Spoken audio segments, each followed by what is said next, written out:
Hola, ¿qué tal? ¿Cómo están? El artista chileno Francisco Sepúlveda acaba de inaugurar una exposición en la Galería Claudine Legrand, aquí en París, en la que plasma a través de su pintura lo que parecen relatos mitológicos de distintas culturas, fruto sin duda de su experiencia de infatigable viajero.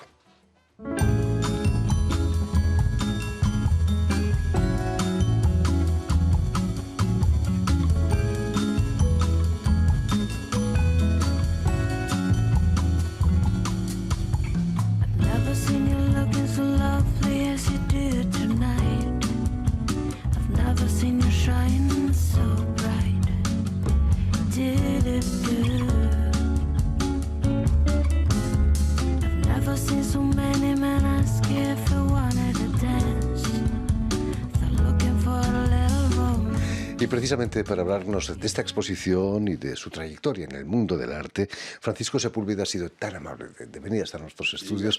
Muy buenas tardes. No, gracias a ti por haber hecho el esfuerzo de venir, que no es fácil de encontrar el momento para venir hasta aquí. Permíteme que explique antes que nada que has nacido en Santiago de Chile en 1977, donde vas a realizar estudios de arte, primero en la Universidad Arcis y también en la Pontificia. Pero tenías apenas 12 años cuando acaba la dictadura de Pinochet, fue en 1990. ¿Marcó de alguna manera tu infancia el régimen político ahí en Chile? Sí, la verdad que no. Yo nací en Santiago, pero luego cuando tenía casi un año me fui a vivir a Chillán, al sur, o sea, a la zona central, si se quiere decir. Y entonces yo crecí más bien en el campo, ¿no? Y crecí en el campo hasta los 8 años, 9 años más o menos. Y entonces mis padres eran apolíticos, si se quiere decir así. No estaban muy influenciados en política. Entonces no tenía una noción muy clara de lo que estaba pasando, a ser verdad, para ser sincero.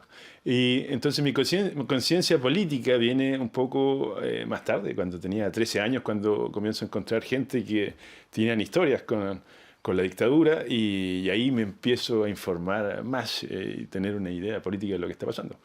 Pero antes, no, la verdad que no. Cuéntanos, Francisco, ¿quién puso en ti esa semillita para que luego te transformaras en artista? Una abuela mía que era la madre de mi madre, que era pintora, era bailarina y pintora, entonces ella daba cursos de pintura.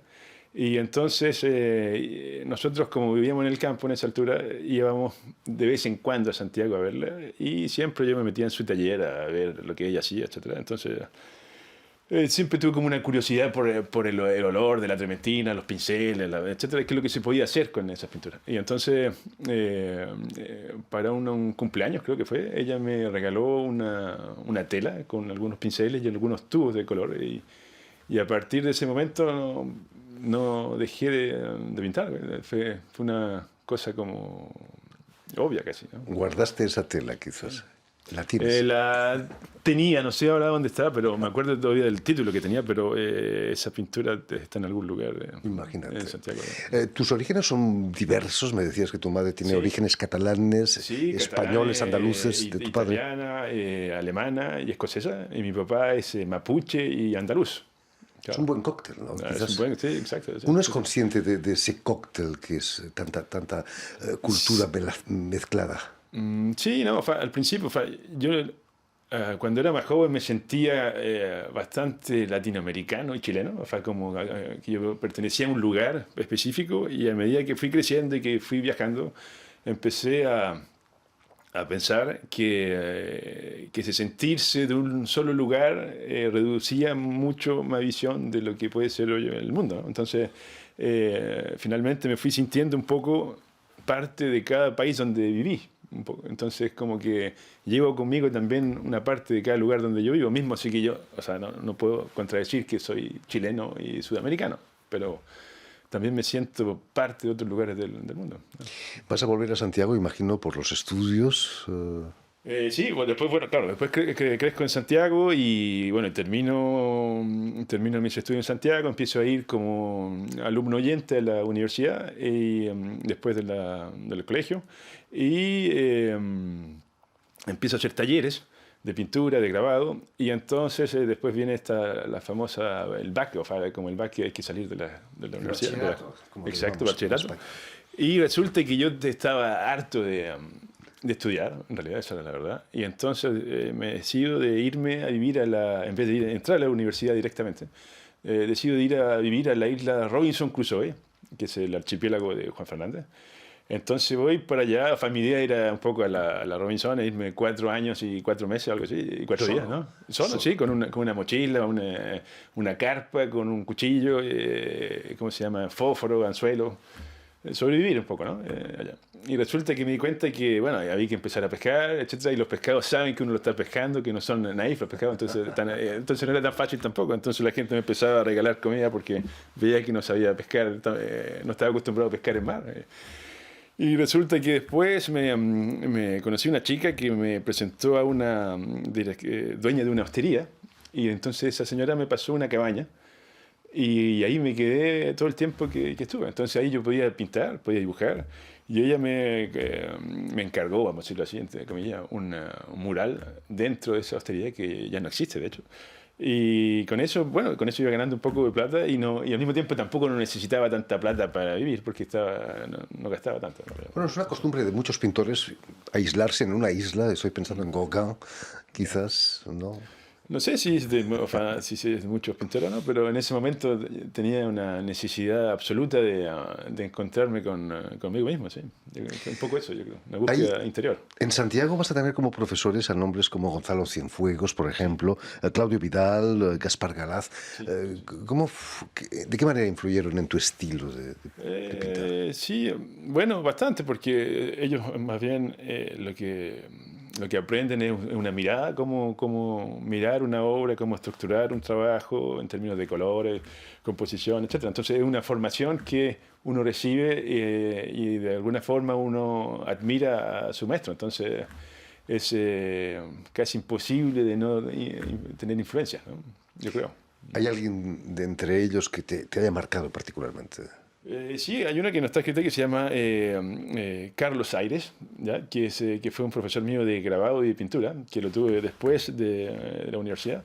Y ¿cómo se llama? Esta persona justamente había estado exiliada en Cuba y después volvió con su familia. Entonces había un taller completamente cubano en Santiago, que se llamaba el taller Wilfredo Lam, de hecho, en homenaje al pintor.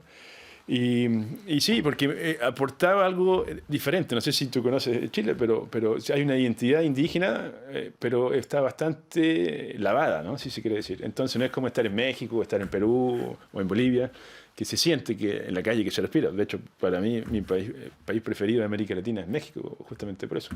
Entonces en Chile es muy difícil ver cosas indígenas en los lugares, salvo si uno va a Isla de Pascua, pero eso ya no hay, otra cosa.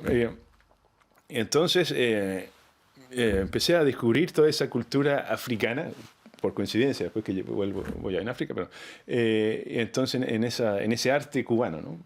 Y Wilfredo Lam, de hecho.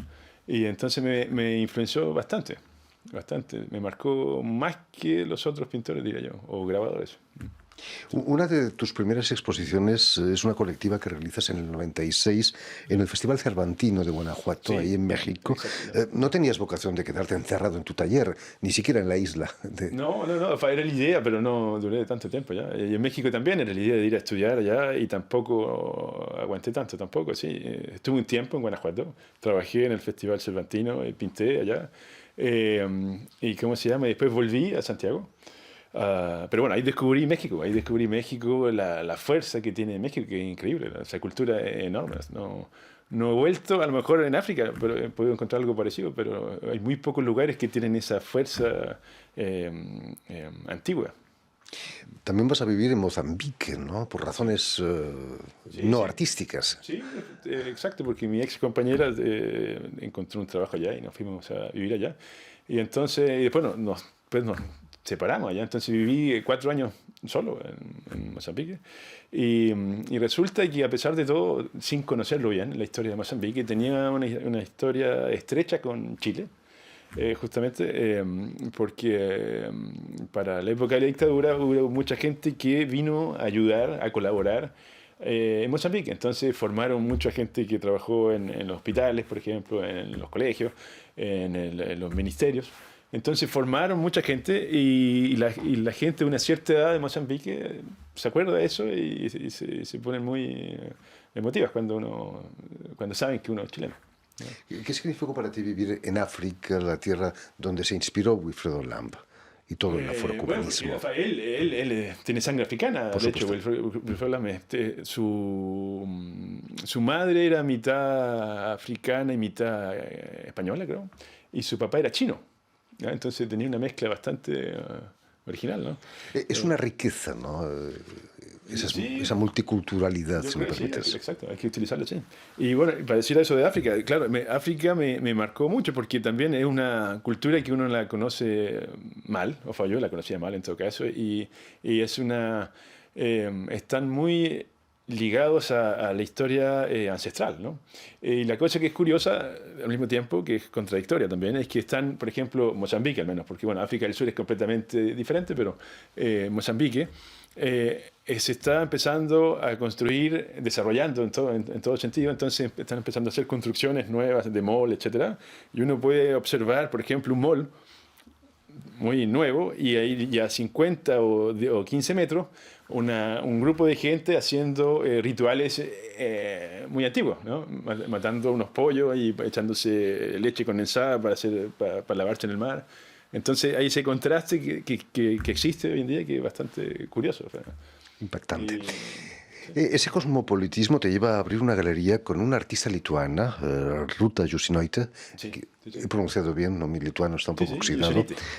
Jusinoite. Si tú naciste en plena dictadura chilena, ella nació en plena ocupación soviética. Exactamente, ¿no? Ya, eso es lo curioso. Sí. Ellos vemos en una imagen juntos. Tenéis una relación muy fuerte artística, sobre todo, ¿no? Sí, sobre eso y sobre todo también que es una cultura que es payana, ¿no? Y que después el catolicismo se impuso, ¿no? Entonces todos esos cuentos payanos se transformaron, ¿no? Hubo un sincretismo, ¿no? Y la misma cosa pasa en América Latina, ¿no? Hay mitología que después se sincretizó y se adaptó a la religión católica. Entonces esos cruces existen, ¿no? Mismo estando en polos opuestos, ¿no? En la actualidad, Francisco, vives entre París y Ginebra. Es cierto que tienes tu taller al lado del castillo donde Voltaire vivió sus últimos años. Sí, está lleno de historia. Sí, Voltaire vivió ahí los últimos 10 años de su vida, o 15 años de su vida, exacto. Precisamente defendiendo a Jean Calas, que estaba condenado a muerte por ser protestante. Sí, exactamente. Por la iglesia hemos topado, exactamente. Sancho. Sí. Y lo mataron, de hecho. A pesar de la defensa. Lo defendió después de que estaba muerto, pero... Claro. Sí. Terrible, ¿no? Volviendo a la exposición que acabas de inaugurar en la Galería Claudine Legrand, en la Rue de Seine, en pleno Saint-Germain-des-Prés, también es un barrio lleno de historia, ¿no? Saint-Germain-des-Prés. Claro, ¿Cómo nace tu relación con París? ¿Cómo nace mi relación con París? Bueno, París siempre tiene esa historia de ser la capital del arte desde siempre. Yo tuve la oportunidad de visitar Europa hace 25 años atrás o algo así, para venir a hacer algunas exposiciones. Y de los países que conocí, el país que más me llamó la atención por ese interés a la cultura fue Francia, diría yo. Entonces, de alguna manera elegí Francia e inconscientemente llegué aquí sin quererlo, vamos a decirlo así, ¿no? Porque yo me vine en realidad siguiendo a mi novia, exnovia, que era francesa. Entonces, así llegué acá. Entonces, tienes tu taller no lejos, en las afueras de París. ¿Uno se siente cómodo como artista aquí?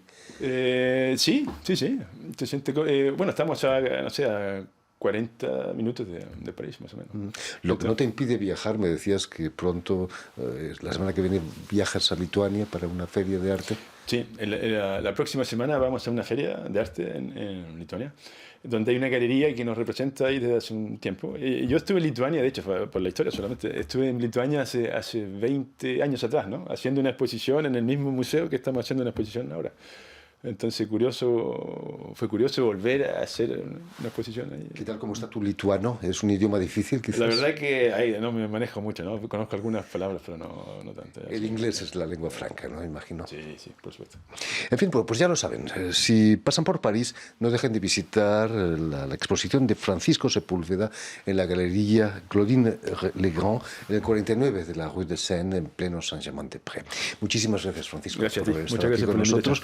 Permíteme que dé las gracias a Vanessa Loiseau y a Julien Leng, quienes se han ocupado de la realización del programa, y también enviar un saludo muy especial a nuestros telespectadores, porque también los tenemos, que nos siguen en toda América Latina, gracias a una cadena de televisión que se llama Cadena Unión Continental Latinoamérica, que se ve naturalmente en Chile, y que emite para todo el continente desde Montevideo, en Uruguay. Qué bien. Y a ustedes, muchísimas gracias por su atención y les damos cita para una nueva edición de El Invitado de Radio Francia Internacional.